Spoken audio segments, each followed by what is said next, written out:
Neden hamile olduğunu bana söylemedin? Neden beni terk ettin? Affet beni. Senin için böylesinin daha iyi olacağını sandım. Sensiz nefes bile alamadım. Ben de. Seni o kadar çok seviyorum ki. Bir daha beni asla bırakma. Mardin'den ayrıldıktan sonra Alya, Albor'un ailesiyle tüm iletişimini kesmeye karar verdi. Bunun Cihan'ın hayatından tamamen kaybolmasının tek yolu olduğuna inanıyordu.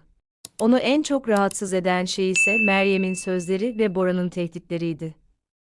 Alya Serhat'ın Cihan'ın oğlu olduğuna içtenlikle inanıyordu ve bu nedenle onun çocuğa babalık yapmasının önünde durmamaya karar verdi. Bu yüzden hiçbir açıklama yapmadan ortadan kayboldu. Bunun herkes için daha iyi olacağına inanıyordu. Mardin'de Cihan da bir süre Meryem'in söylediklerinin doğru olabileceği düşüncesiyle yaşadı. Aynı zamanda Meryem'e, çocuğun gerçekten oğlu olsa bile aralarındaki hiçbir şeyin değişmeyeceğini açıkça belirtti. Bu arada Alya, Budapeşte'de yeni bir hayata başladı. Bir hastanede iş buldu, Deniz için huzurlu bir hayat kurmaya çalıştı ve hala sevdiği kişiden ayrı yaşamayı öğrendi. Kaçtıktan sonra Cihan'la sonsuza dek mutlu olma şansını kaybettiğinden emindi. Alya tıbbi muayene sırasında 4 aylık hamile olduğunu öğrendi. Bu haber hem mutluluk kaynağıydı hem de onun için daha büyük bir zorluktu. Kalbinin altında Cihan'ın çocuğunu taşıdığını fark etti. Ancak yaşananlardan sonra onun hayatına tekrar girme hakkına sahip olup olmadığını bilmiyordu. Bu dönemde Nare onunla iletişime geçmeyi başardı.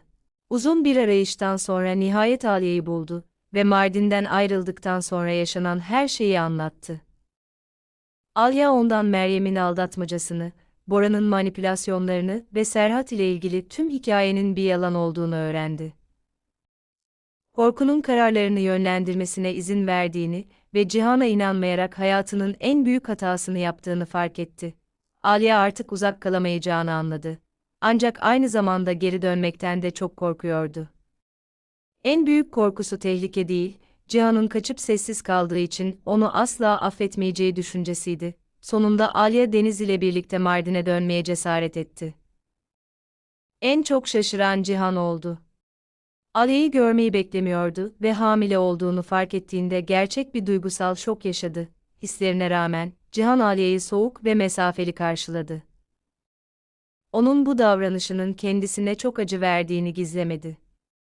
Kabul etmesi en zor şey ayrılığın kendisi değil, hiçbir şey açıklamadan gitmesi ve onu bilinmezlikle yalnız bırakmasıydı. Deniz anne babası arasındaki gerginliğini anlamayarak hemen Cihan'ın yanına koştu. Çocuk onu çok özlemişti ve Cihan, oğluna sıkıca sarılırken, o anı ne kadar özlediğini fark etti. İşte o zaman, bir daha asla koşulların onları ayırmasına izin vermeyeceğine dair kendine söz verdi. Daha sonra Alya, Cihan'dan kendisini dinlemesini istedi.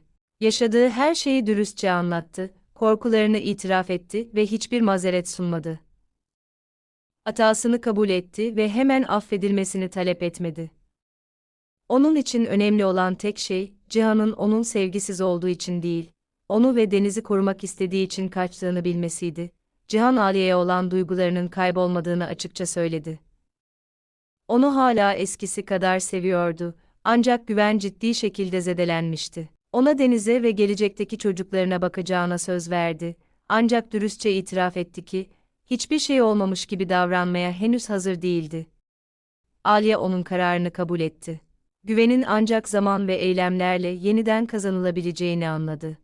O zamandan beri, artık gerçeği saklamayacağını veya zorluklardan kaçmayacağını her gün kanıtladı. Haftalar geçtikçe Cihan giderek kızgınlığının azaldığını düşünmeye başladı. Alya'nın başkasının acımasız oyununa kurban gittiğini ve kayıtsızlıktan değil, korkudan hareket ettiğini daha iyi anladı. Uzun zamandır acının ardında saklamaya çalıştığı sevgi, tüm kızgınlıklardan daha güçlü çıktı. Daha sonra Cihan, Alya'yı itiraf etmeye hazır olduğundan çok daha önce affettiğini fark etti. Artık geçmişte yaşamak ve değerli zamanı eski hatalara harcamak istemediğini anladı. İşte o zaman ilişkilerine bir şans daha vermeye karar verdiler.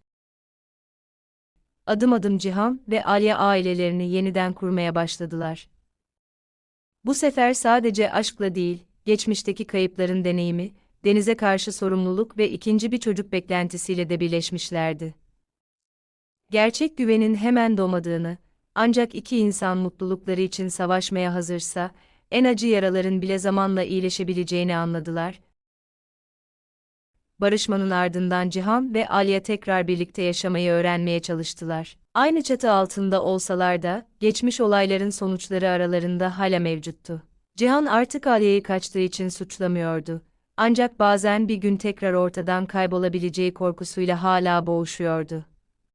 Alya da tamamen huzurlu hissetmiyordu, çünkü kararıyla onu ne kadar incittiğinin farkındaydı. Bu yüzden birbirleriyle daha çok konuşmayı, korkularını ve duygularını saklamamayı öğrendiler. Alya'nın hamileliği yavaş yavaş tüm ailenin ilgi odağı haline gelir. Cihan her muayenesine ona eşlik eder, yorulmasına izin vermez ve onunla olabildiğince çok zaman geçirmeye çalışır. Deniz küçük kız kardeşinin veya erkek kardeşinin gelişini heyecanla bekler ve sürekli olarak bebeği ne zaman görebileceğini sorar. Sadakat sonunda Alya'yı gelini olarak kabul eder. Çocuğun doğumuna hazırlanmasına yardım etmeye başlar, ona tavsiyelerde bulunur ve Deniz ile giderek daha fazla zaman geçirir. Bu Alya için alışılmadık bir durumdur, ancak sadakattaki değişikliklerin samimi olduğunu görür. Nare de tedaviden sonra aktif bir hayata döner. Hamileliği boyunca Alya'yı destekler ve dostlukları daha da güçlenir. Yaşadığı tüm kayıplardan sonra Nare, yeni bir yaşam evresine başlamak için güç bulur ve yavaş yavaş aile işlerine geri döner. Bu arada yeni bir tehlike ortaya çıkar. Albor ailesinin düşmanları, Alya'nın hamile olduğunu öğrenir ve gelecekteki varisin aile içindeki güç dengesini değiştirebileceğini fark ederler. Aile hakkında bilgi toplamaya başlarlar ve herkesin en rahat olduğu anda saldırmanın bir yolunu ararlar. Tehlikeyi sezen Cihan, malikanenin güvenliğini artırır ve Alya'yı nadiren yalnız bırakır. Artık sadece Alya ve Deniz'den değil, doğmamış çocuktan da sorumlu olduğunu fark eder. Bu aşamanın doruk noktası kızlarının doğumu olabilir.